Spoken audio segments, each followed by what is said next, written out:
मन में उत्साह रहेगा तो कोई काम मुश्किल नहीं है। बड़े बड़े काम भी मनोबल के साथ करने पर सफल हो सकते हैं। इसीलिए हमेशा सकारात्मक रहें और नकारात्मक विचारों से बचें। आत्मविश्वास के ऊपर एक रहस्यमयी कहानी हम आज के इस वीडियो में सुनेंगे।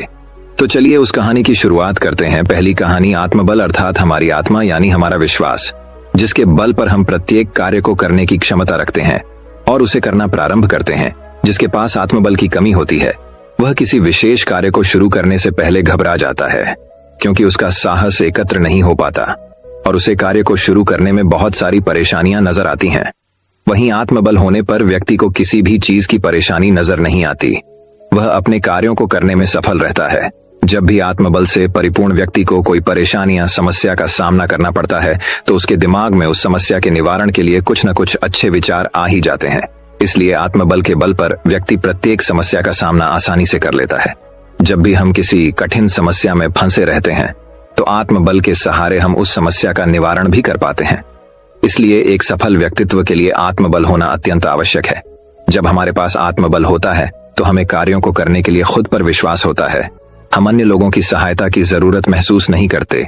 जब हम अपने कार्य को बड़ी बेफिक्री से करते हैं तो हमारे सभी कार्य संपन्न हो जाते हैं, जिसका मतलब हमारे पास आत्मबल नाम की चीज है। आइए आत्मबल से जुड़ी एक किसान की सच्ची घटना का ध्यान करते हैं। किसान का आत्मबल। एक किसान शहर से बहुत दूर एक घाटी में रहता था। इसके पास करीब 1 एकड़ जमीन थी, जिससे उसका साल भर का गुजारा आसानी से हो जाता था।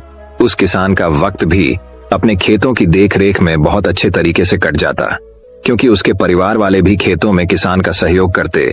किसान को अपने खेतों में अनाज उगाने के लिए ज्यादा परेशानियों का सामना नहीं करना पड़ता।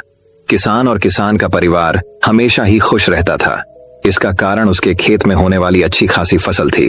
किसान जरूरत के हिसाब से साल भर के लिए कुछ अनाज में रख देता और ज्यादा अनाज वह अपने घोड़ दौ में लादकर दूर शहर पहुंचाकर बेच देता। उससे आने वाले पैसों से वो अपनी जरूरत का अन्य सामान खरीद लेता। उसका साधारण सा जीवन अच्छा ही गुजर रहा था कि एक साल कुछ ऐसा हुआ जिससे किसान का सारा जीवन गड़बड़ा गया। उस साल जब किसान ने अपने खेतों में गेहूं बोना प्रारंभ किया तो आसमान में बहुत ही अच्छे बादल गरज रहे थे। किसान द्वारा जब पूरे खेतों में बीज बोए गए तो तुरंत कुछ देर पश्चात हल्की फुल्की बारिश भी होना प्रारंभ हो गई। इस कारण उसका आत्मबल भी बढ़ गया, क्योंकि किसान के अनुभव से इस बार उसके खेतों में बहुत ही अच्छी फसल उगेगी। परंतु वक्त के प्रहार के कारण किसान के साथ ठीक किसके विपरीत हुआ, क्योंकि जब किसान की फसल पकने के लिए तैयार हो गई, ठीक उसी वक्त आसमान में फिर वही काले बादल मंडरा रहे थे, जिन्होंने विशाल रूप लेकर आसमान से ओले गिराने शुरू किए। किसान के देखते ही देखते उसके सारे खेतों में फसल धराशायी हो गई और किसान बहुत दुखी हो गया। किसान ने अपने खेतों में फसल बोने के लिए बहुत मेहनत की और अंत वक्त में उसकी सारी फसल नष्ट हो गई थी।